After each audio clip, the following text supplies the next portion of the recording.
Prince Charles and Princess Diana enjoyed genuine happiness in the early years of their marriage, despite Series 4 of The Crown's portrayal of the couple as doomed from the start, a royal expert has revealed. Speaking to True Royalty TV's The Royal Beat, the Queen's former press secretary Dickie Arbiter said the series should come with a health warning at the beginning due to the level of inaccuracy. The series portrays Prince Charles sleeping with Camilla Parker Bowles the night before his wedding and continuing their affair, despite the fact they had little or no contact during the first 5 years of his marriage to Diana. The prince is shown as cold, emotionally abusive and frustrated by his wife's hysterical outbursts, but Arbiter said it's simply not true that the pair never had a good relationship. "I remember going on tour just after they got married in 1981 and she was the first Princess of Wales in about 80 years, so it was a big deal," he said. They couldn't keep their hands off each other. Charles used to pat her bum regularly. There were times when he would even squeeze it, even in Australia. There was a relationship from the beginning.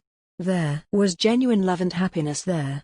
Expanding on his disdain for the hit Netflix series Bending of the Facts, he said audiences should be informed that what they're watching isn't true, saying, "We are talking about a health warning at the beginning. A written health warning is no good. It has to be a spoken health warning at the beginning to make sure people actually take it in. There has to be a proper warning at the beginning, verbal." Another inaccuracy is the so-called Balmoral test portrayed in The Crown, showing Margaret Thatcher being ridiculed by the royals for bringing the wrong clothes, trying to tip the staff and complaining about someone unpacking her husband's bag. In another scene she's seen arriving to go for a walk with the Queen in a blue suit and heels. Arbiter said, "What a load of claptrap. Nobody is put on test. Before anyone goes to Balmoral, they are briefed on what takes place and what clothes to take, not how to behave, as it's expected that you will use common sense. Margaret Thatcher would have no way gone out in her heels." Arbiter, who spent 12 years as Her Majesty's press secretary, also takes issue with the Crown's portrayal of the Queen as cold and unfeeling. "Olivia Colman as the Queen is not the Queen I know," he said. "She comes across as faced and cold. The Queen does have motherly instincts. She was as concerned as any mother when Prince Andrew was going off to the Falklands." The Crown's claim, Prince Charles phoned Camilla Parker Bowles to discuss Diana and confessed to Princess Anne he felt like he didn't know her. 1980, shortly after Diana leaves Balmoral, Prince Charles picks up the phone to Camilla Parker Bowles to tell her what a success it has been. The conversation is tinged with sadness on both parts, with Charles apparently coming to terms with the inevitability that he will one day marry Diana now that his family has approved of the match. Camilla is taken aback, despite admitting she knew it would happen one day. Earlier in the episode she had instructed Charles to find a young woman who was ready to give up everything for him. Charles replied saying he just wanted Camilla, by then a married mother, to be jealous. Later in the episode, Charles and Anne have a conversation during which his sister urges him to marry Diana and close the chapter on Camilla Parker Bowles. She says of young Lady Diana, "She's perfect. It must be written in the stars." However, Charles responds by saying he doesn't know her and appears reluctant to commit. The facts: Camilla was a close friend of Charles and one of his confidants, so it is quite possible the two would have spoken about Diana. However, the royal family is unlikely to have pressured Prince Charles into marrying Diana. "I've never heard any suggestion." The royal family at that time was telling Charles, "Come on, Diana is great, you must marry her," Penny Junor told History Extra. They certainly liked her, and they might have said she was lovely, but remember, the royal family are not that communicative. I'd be really surprised if they had all openly encouraged Charles to marry her. One element of truth is how little time Prince Charles and Lady Diana had spent together before their engagement in February 1981. Diana claimed they had only met each other on 13 occasions before their engagement, and most of those times there had been someone else present. An example of this is seen when Charles invites Diana to the opera in The Crown. Verdict: mostly true. The Crown's claim: Charles was cold and cruel to Diana, cheated with Camilla before the wedding, and there was never any break in their relationship prior to flying off on his royal tour for 6 weeks before their wedding. Charles bids a rather short farewell to his fiancée at a rainy Heathrow airport, telling her casually the time will fly by, though she is not so sure. He then pecks her on the cheek before boarding.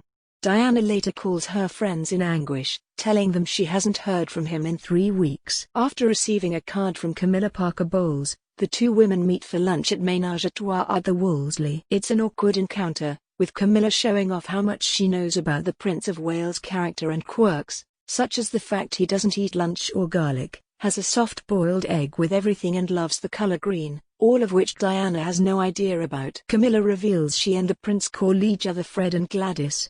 Diana then later finds drawings of a bracelet Charles is having made, with the initials F and G engraved. When Charles arrives home from the tour, he doesn't come straight home to his bride, to be. Instead he drives to Gloucestershire, where he spends the night with Camilla before travelling to St. Paul's Cathedral for his wedding rehearsal. There he reunites with a furious Diana. He tells her it's over between him and Camilla, that the bracelet was a souvenir, and presents her with a signet ring engraved with the Prince of Wales insignia, for the future Princess of Wales. The facts: Charles and Camilla's relationship was friendly, but he did not sleep with her the night before the wedding. The Prince of Wales did go on a tour of the US, Venezuela, New Zealand and Australia before the wedding, but not until a month after their engagement, and it only lasted 5 weeks. Their farewell at the airport was reportedly tender and tearful, according to press reports, and Juna believes the suggestion Charles didn't call his bride, to be, was a dramatic device to highlight how busy he was, something Diana resented because she hated being alone and couldn't understand why his work took precedence. Diana and Camilla did go for lunch together, and as far as Camilla was concerned it was friendly and a genuine attempt to strike up rapport, Juna said. However, Diana's account of the meeting in Diana, her true story, is less favorable, believing Camilla used it as an opportunity to scope out the competition and ask leading questions that might help her continue to see Charles. According to Juna, Charles did give Camilla a bracelet with their nicknames inscribed during a final lunch with his ex. Diana reportedly found the actual bracelet itself in Michael Colborne's office, along with a load of other jewelry Charles had ordered as presents for a collection of women with whom he'd enjoyed dalliances, to thank them for their companionship over the years. All the jewelry had been delivered to the office that Diana was sharing with Colborne and put on his desk, Juna told History Extra. Colborne was called away to a meeting down the corridor. He left the package of jewelry on his desk, and when he came back he met Diana storming out of the office. He quickly realized she had unpacked the boxes, discovered the bracelet and flown into a jealous rage. Juna refused the suggestion that Charles and Camilla spent the night together before his wedding, or that the pair never stopped seeing each other, claiming it's highly unlikely because Camilla had already stepped right back, so he wouldn't have needed to end it face to face. I think it is absolutely untrue that she and Charles slept together just before the wedding. They are both decent, honorable people, she said. Royal photographer Arthur Edwards also refuted the suggestion that Charles was cruel to Diana and strayed the night before his wedding. Writing in The Sun, he said that he made love to Camilla on the night before his wedding to Diana. Absolutely not true. He said privately, "What sort of a man do you think I am? I don't believe Charles phoned Camilla while his wife waited on the tarmac to see him off on a foreign engagement. The prince is not a cruel man."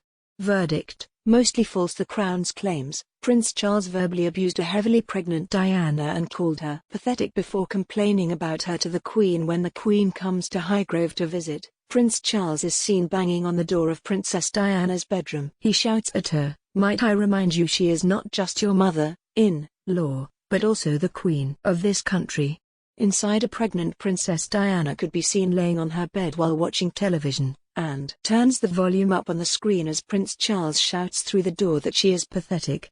He later tells the Queen Diana is not having an easy time of it and adds, "You're two very different women." He describes Diana as intellectually incurious and bemoans the fact she has been withdrawing again, locking herself in her room watching endless hours of television. Prince Charles said, "I tried to give her tutorials on Shakespeare and poetry, she shows no interest.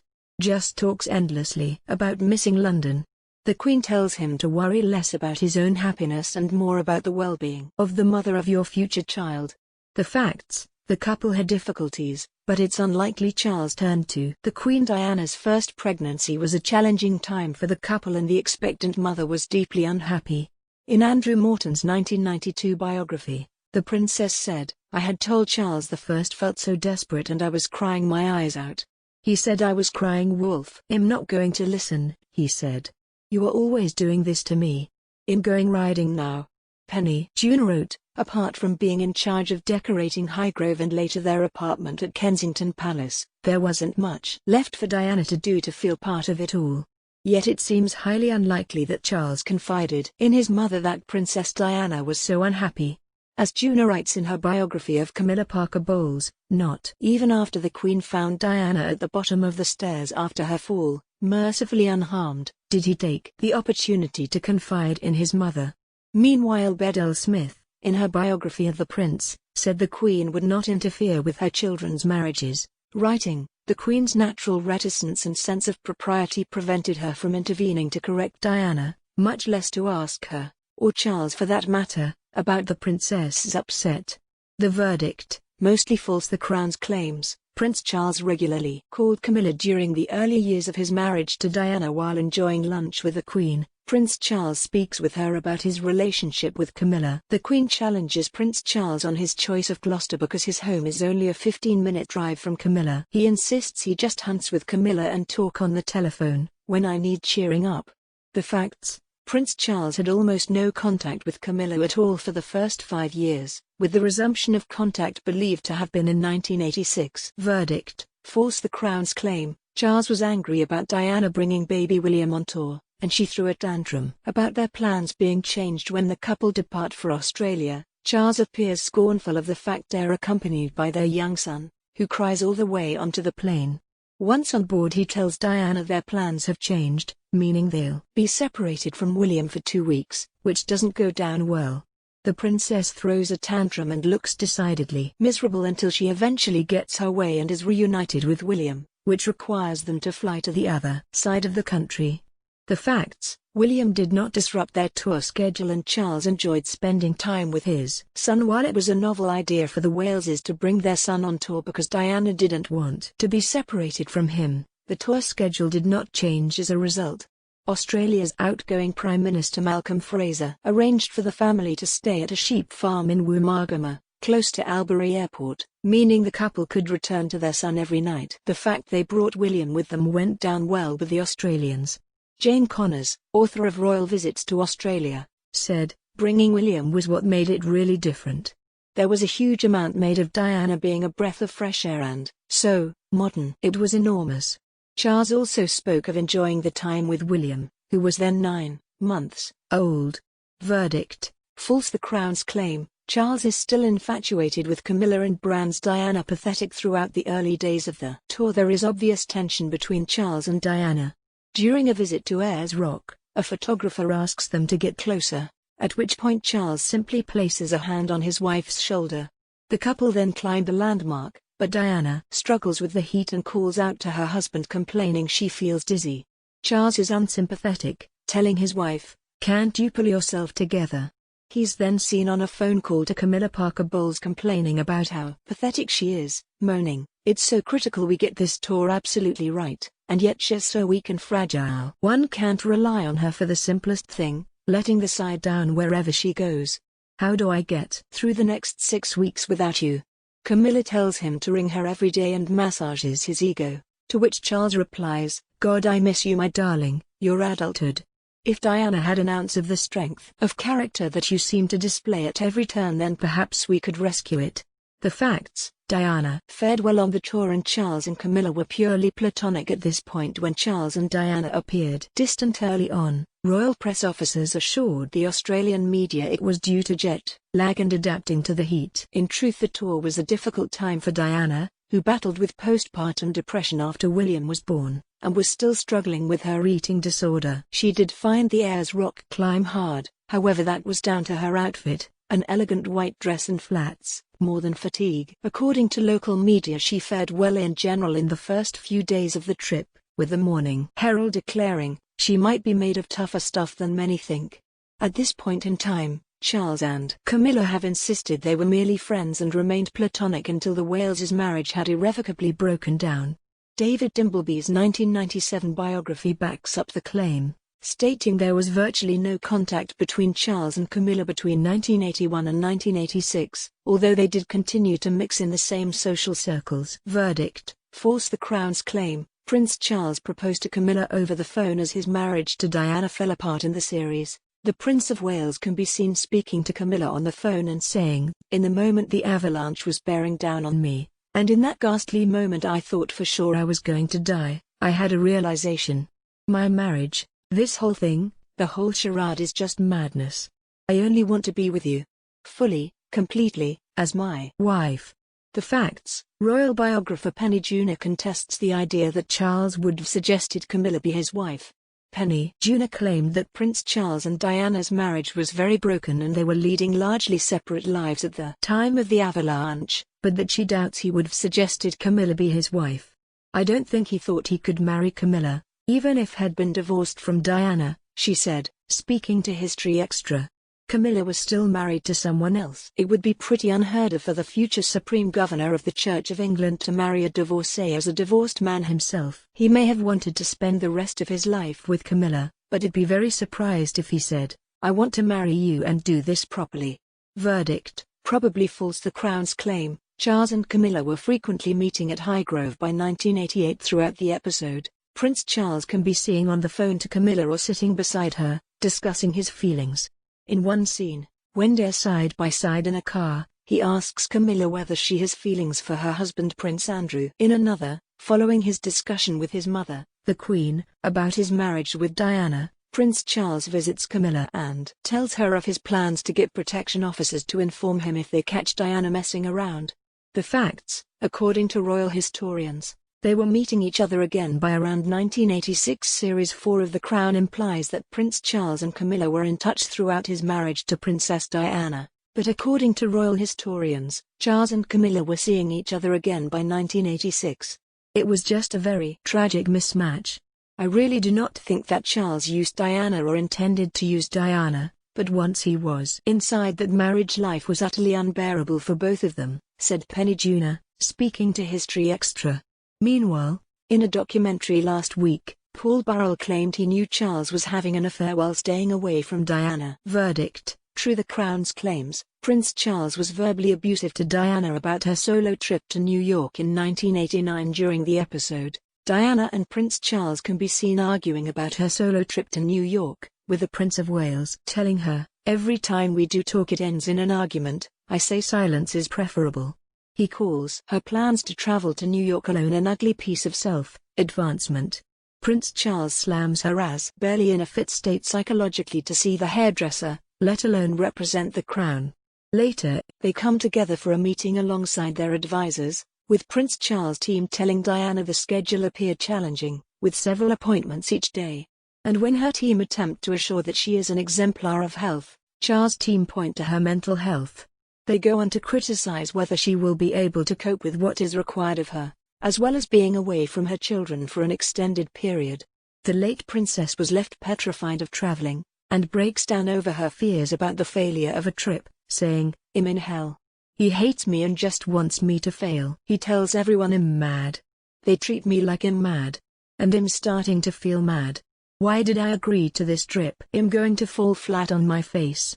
Yet Diana is met with adoring cheering crowds at the airport, with people lining the streets to applaud the princess wherever she goes. Her trip, which lasts 3 days, includes a visit to the Henry Street settlement, a not-for-profit social service agency in the Lower East Side neighborhood of Manhattan, and a charity gala at the Brooklyn Academy of Music. She takes the highly unusual step of hugging a young boy with AIDS while visiting a hospital in Harlem. Meanwhile, the press praise her as reaching new heights without her husband Prince Charles.